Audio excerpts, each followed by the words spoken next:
ঘোড়াকে কখনো দেখেছেন এভাবে শুয়ে থাকতে? আসসালামু আলাইকুম, আমি অভি।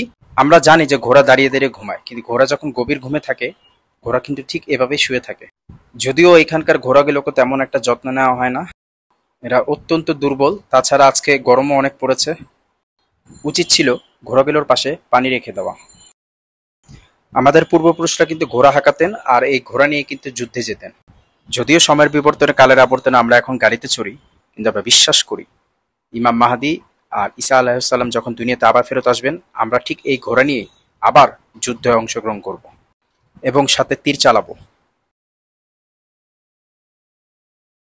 আমি প্রতিদিন এক্সারসাইজ করার জন্য শহীদ মিনারে চলে আসি, আর এই শহীদ মিনারটা মিরপুরে অবস্থিত। অনেক ঘোড়া এখানে বেঁধে রাখে ঘাস খাওয়ানোর জন্য, কিন্তু এদের বডি কন্ডিশন দেখলেই বোঝা যায় এদেরকে তেমন একটা যত্ন নেওয়া হয় না। আমার সৌভাগ্য হয়েছে একবার যে বন্য ঘোড়ার পাল দেখার। সেই দৃশ্যটা আমি যদিও ক্যামেরা বন্দি করতে পারিনি। প্রতিদিন বিকালবেলা এক্সারসাইজ করার জন্য আমার এখানে আসা হয়, আর প্রায়শই এই ঘোড়াগুলোর সাথে আমার দেখা হয়। মাঝে মধ্যে মাথায় ভূত চেপে উঠে যে খামারে একটা ঘোড়া নিয়ে আসি। আমরা যেমন আমাদের নিজেদের পরিবারের গরমে শীতের যত্ন নেই, তেমনি শখের পশু পাখিগুলোরও আমাদের যত্ন নেওয়া উচিত। আর কারা কারা ঘোড়া হাঁকাতে পারেন আর ঘোড়া হাঁকানোর ইচ্ছা আছে, কমেন্ট সেকশনে জানাবেন। খুব ছোট্ট একটি ইনফরমেটিভ ভিডিও আপনাদের মাঝে নিয়ে আসলাম। আসসালামু আলাইকুম, সবাই ভালো থাকবেন।